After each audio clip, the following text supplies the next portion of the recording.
माता काली शिव शक्ति हैं, उनसे कुछ भी नहीं छुपा है। वे जानती हैं कि व्यक्ति में कितनी शक्ति है, कितनी सामर्थ्य है और उनकी भावनाएं कैसी हैं और वे कितनी मेहनत कर सकते हैं।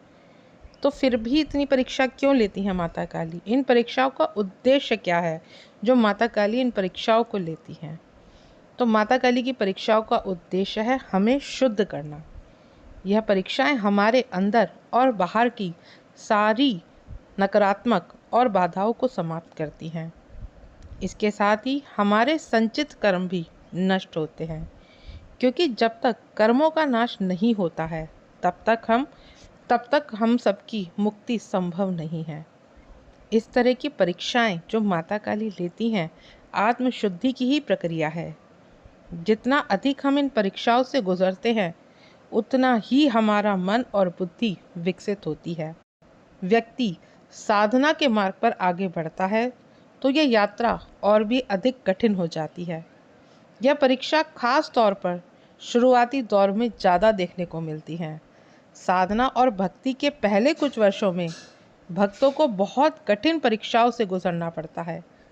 अनेक प्रकार की बाधाएं आती हैं और शारीरिक कष्ट भी बढ़ जाते हैं। पूरा शरीर पीड़ा से भर जाता है, सिर भारी महसूस होना, शरीर में दर्द रहना और कई बार तो दर्द इतना अधिक बढ़ जाता है कि साधना में बैठना भी मुश्किल हो जाता है।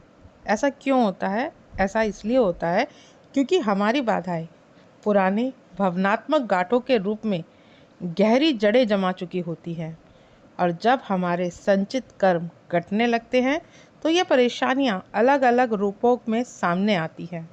और यह परेशानियां शारीरिक भी हो सकती हैं, मानसिक भी हो सकती हैं और भावनात्मक भी हो सकती हैं। इसके अलावा घर में कलह का माहौल बढ़ जाता है, झगड़े, कलेश, अनावश्यक तनाव हमारे साथ होने लगता है, जिससे साधना और ध्यान में बाधा आने लगती है। लेकिन इन सभी परेशानियों का एकमात्र समाधान है माता काली के मंत्रों का निरंतर जाप करना।